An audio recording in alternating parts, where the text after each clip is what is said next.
Golden Bears hit 11 of 15, 73% in the first half, then hit 4 of 15 in the second half, 26.7% for that. UK shot well the entire game, making for the game 49.2% from the field, but 57.9% from three-point range, 11 of 19, as Washington and Grady each made 3 of 3 from long range. In addition to sharing scoring honors, Wheeler and Washington each had 6 assists each to lead the Wildcats in that category. Game leader was Brandon Miller, who was up here. He had 8 assists. Of course, Wildcats will swing into regular season action on Tuesday night against Duke. Game is at 9:30 that evening in New York.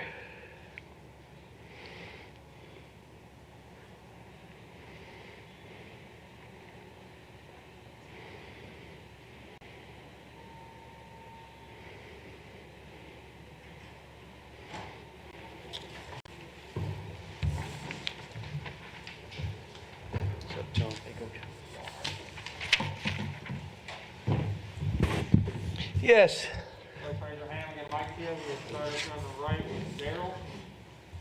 John, you sat up here last week after that game. You said, I need dogs. Show me who you are.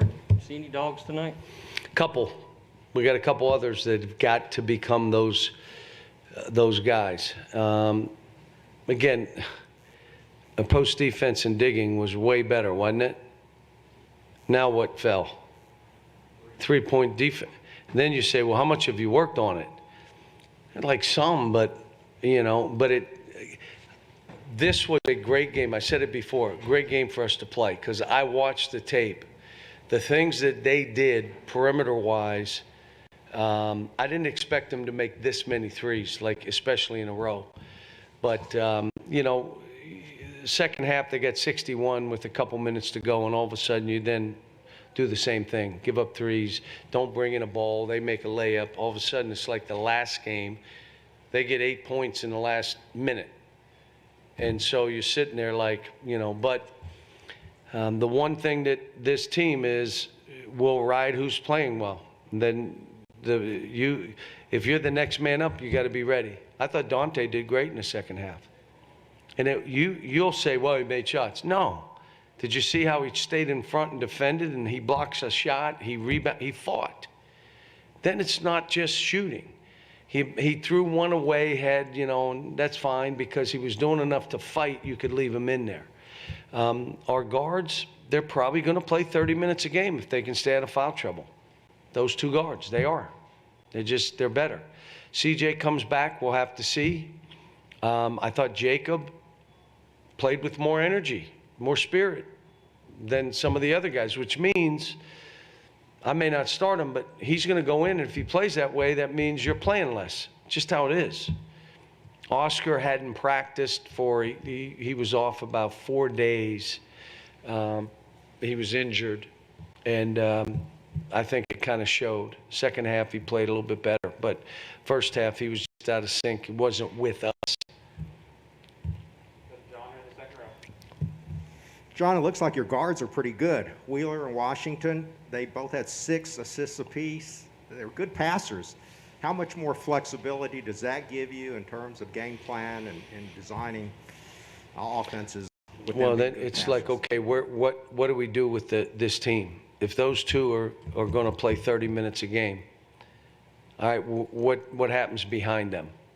I think what you're seeing is they're taking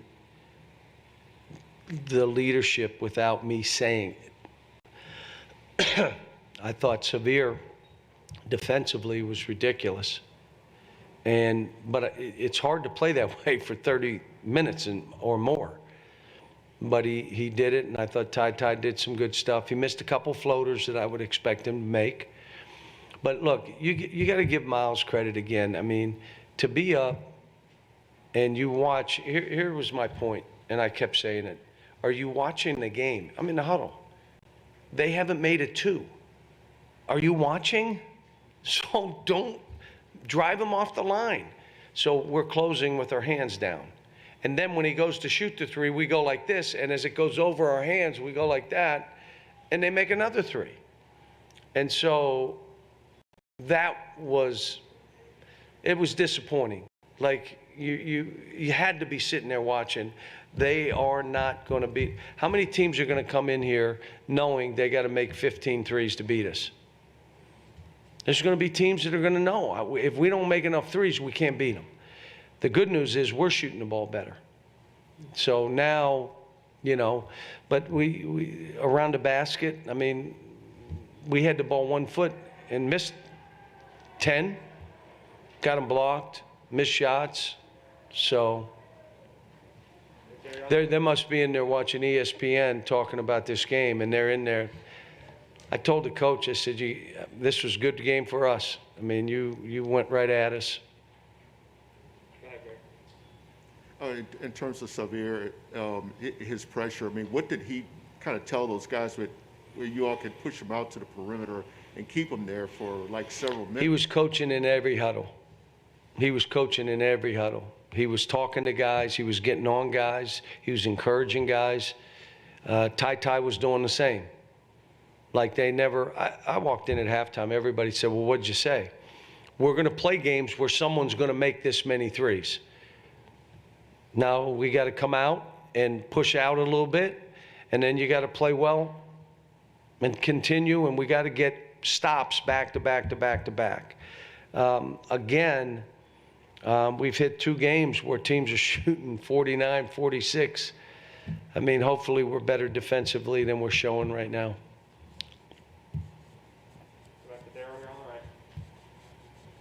John, you're talking about Ty and Sevier taking over the huddles. It sounds a lot like the empowerment you always talk about. Have you ever seen that this early in the season? Yeah, Tyler Eulis was that way. You know, but again, it can't be just 2 guys talking. You know, when we have to, let me tell you what's hard for players. Next man up. That's hard. And next man up is hard because if someone got it going in front of you, you're not going to get as many minutes. You're just not. And, well, then you go in and now you can't play because you don't understand the concept. And we don't even have CJ back yet. CJ's supposed to practice tomorrow for the first time in months. It's the same when he gets his opportunity. It'll be, does he deserve more or less? May not be ready. But that's been a struggle for this team. Because you talk about depth, yeah. But what that means is when you go in, you're going to either earn more minutes or less. It's what it is. And so I think we got, a little bit of struggle there, but you got to grow up. Be mature about it and know. So. John, with this being one of your most experienced returning teams, are your expectations maybe a little bit too high? How important is it for you to do my well expectations on Tuesday? No, that's everybody else's expectation. I know where we are right now and how hard going forward, not just Tuesday, after Tuesday, coming back here and having teams, that are veteran teams that are good too. And so we're going to have to play better. We have to have some post presence. You guys know what I say when you have no post presence. You got to be able to throw it in there and get a couple easy baskets. So, it's both defensively and offensively. You got to have gang rebounding to have a chance. I like the fact that we're flying, that we're getting out, and eventually you can wear people down. But my expectations are let's get better tomorrow than we were tonight. Let's get better Sunday and Monday so we go in with a good feeling. Now, will that be enough? I don't know.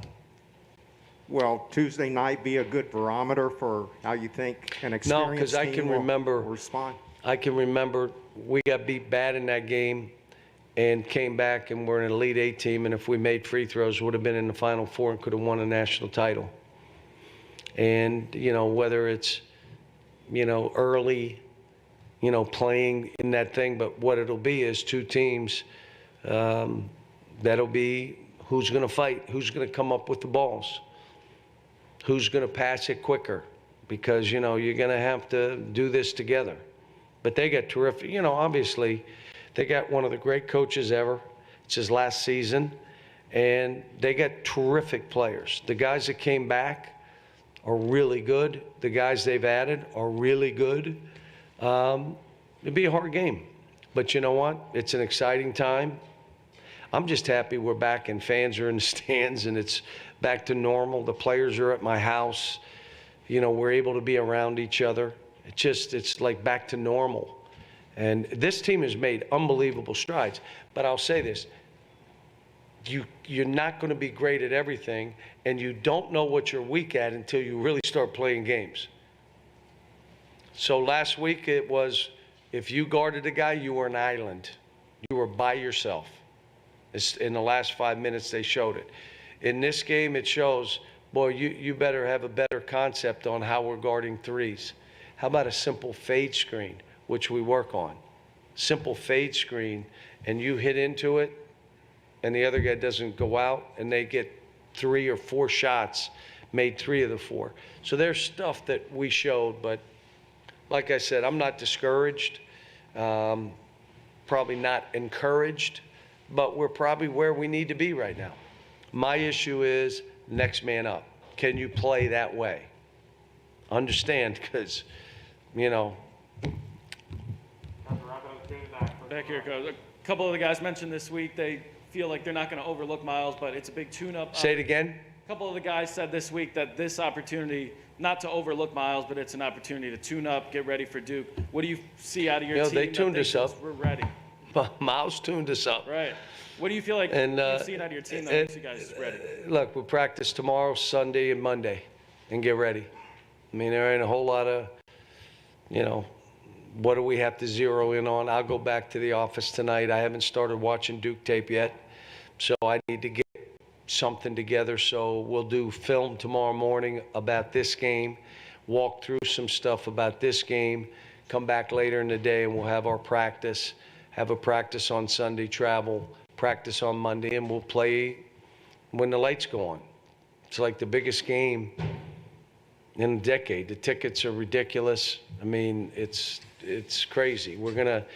We go to the Knicks game on Sunday night, so I get to see Leon, Wes, and Kenny and the guys and our players, and our team's going to go and eat there and watch the game, and and then we play this game. What is the one thing that you want your guys to take away from this pair of exhibition games? That you got to be watching the game and knowing what's happening. Let's just say it's a screen-to-screener play. If you walked in and you're watching it and it's hurting us, you're all knowing this is hurting us. Let's talk as we're out there. Or a fade screen. You had to see that it happened 4, 5, 6 times. And we were telling them at every huddle, if it's thrown over your head, just go run and guard them, even if it's not your man. So, but they, like I said, there's a good game. I mean, we should have rebounded better. We have some guys that don't think it's their like I thought Jacob and even Bryce went after one. You got an offensive rebound. You got to get some easy baskets. But that means you better be tough. You better be a dog. You better fight. It's hard to go in there. I'd rather just run back. I go in there, I get hit, I get bumped. We just got to know, how we got to play. But I thought it was pretty good. I mean, 23s, I think we could have shot a few more, especially the percentage we're shooting. But, it was what it was. So